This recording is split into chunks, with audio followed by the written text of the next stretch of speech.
Cette vidéo vous montre comment configurer votre paye dans QuickBooks en ligne. Nous verrons comment ajouter l'info sur l'entreprise, ajouter des employés et configurer des cotisations sociales. Pour commencer, allez à Employés. Sélectionnez Ajouter un employé. Saisissez le nom, l'adresse et le numéro de téléphone de votre entreprise.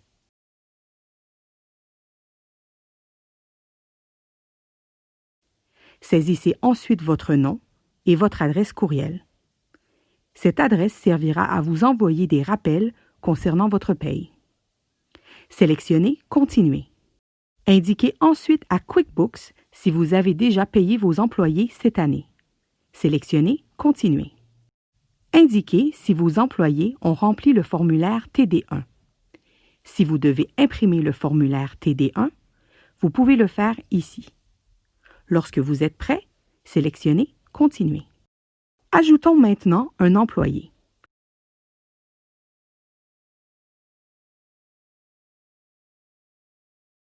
Saisissez le nom de l'employé.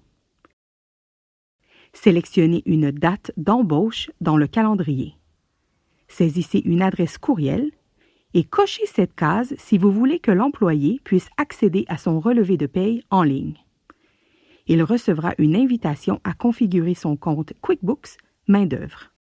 Saisissez ensuite l'info sur les retenues pour votre employé. Vous obtenez cette info en demandant à l'employé de remplir son formulaire TD1. Si vous avez besoin d'un formulaire TD1 en blanc, vous pouvez en télécharger un. Une fois que vous avez en main un formulaire TD1 rempli par votre employé, sélectionnez « Saisir le formulaire TD1 » pour saisir l'information. QuickBooks Pay inscrit automatiquement les retenues d'impôt provinciales selon ce que vous avez inscrit pour le fédéral, puisque cette information est généralement la même, mais vous pouvez la modifier au besoin. Une fois que tout semble en ordre, sélectionnez « Terminer ». Sélectionnez ensuite un échéancier de paye. Indiquez à quelle fréquence vous voulez payer cet employé, quel est son prochain jour de paye et quel est le dernier jour de sa prochaine période de paye. Le jour de paye désigne le jour où les chèques sont envoyés, tandis que la période de paye désigne les jours pour lesquels votre employé est payé. QuickBooks Pay vous montre les 4 prochains jours de paye et les 4 prochaines périodes de paye à partir de l'info que vous avez inscrite afin que vous puissiez confirmer que tout est correct. Vous pouvez donner un nom à cet échéancier et si vous voulez l'utiliser pour d'autres employés, vous devez juste cocher cette case. Si tout semble en ordre, sélectionnez « Terminer ». Indiquez ensuite combien vous payez votre employé. Dans cet exemple, nous sélectionnerons un taux horaire. Vous pouvez aussi ajouter d'autres types de paye, par exemple pour des heures supplémentaires, des indemnités de maladie ou des indemnités de congés payés. Ajoutez-les ici, puis sélectionnez « Terminer ». Ici, vous pouvez inscrire toute modification à la politique de congé annuel. Dans cet exemple, nous utiliserons le taux minimal pour la province. Si votre employé a droit, par exemple, à une assurance santé ou à un régime de retraite, ajoutez-les en sélectionnant « Ajouter des retenues ». Remplissez les champs, puis sélectionnez « OK ». Indiquez ensuite comment vous prévoyez payer votre employé.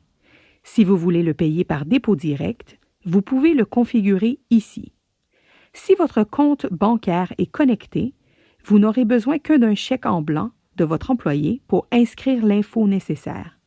Si vous n'avez pas connecté votre banque avec QuickBooks Pay, vous devrez le faire maintenant. Nous sélectionnerons les chèques papier pour cet employé. Vous pourrez toujours revenir pour modifier cette info plus tard au besoin. Si tout semble en ordre, sélectionnez « Terminer ». Suivez les mêmes étapes pour ajouter vos autres employés. Configurons maintenant vos cotisations sociales. Allez à Taxes, puis à Cotisations sociales. Sélectionnez « Continuer » vers la configuration de taxes. Saisissez le nom et l'adresse de votre entreprise tels que vous les inscrivez sur les formulaires fiscaux.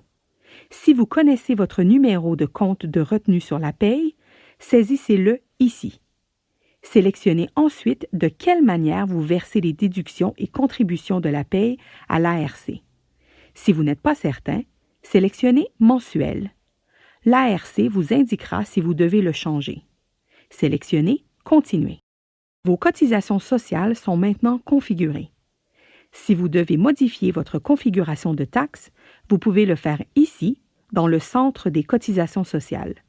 Vous pouvez aussi accéder à votre rapport d'impôt à payer et aux paiements que vous avez effectués. Vous verrez quels paiements sont dus, à quel moment il faut les payer, et vous pourrez enregistrer vos paiements ici aussi. Vous avez aussi accès à une multitude de formulaires pour vous et vos employés. Vous êtes maintenant prêt à configurer votre propre paye dans QuickBooks en ligne.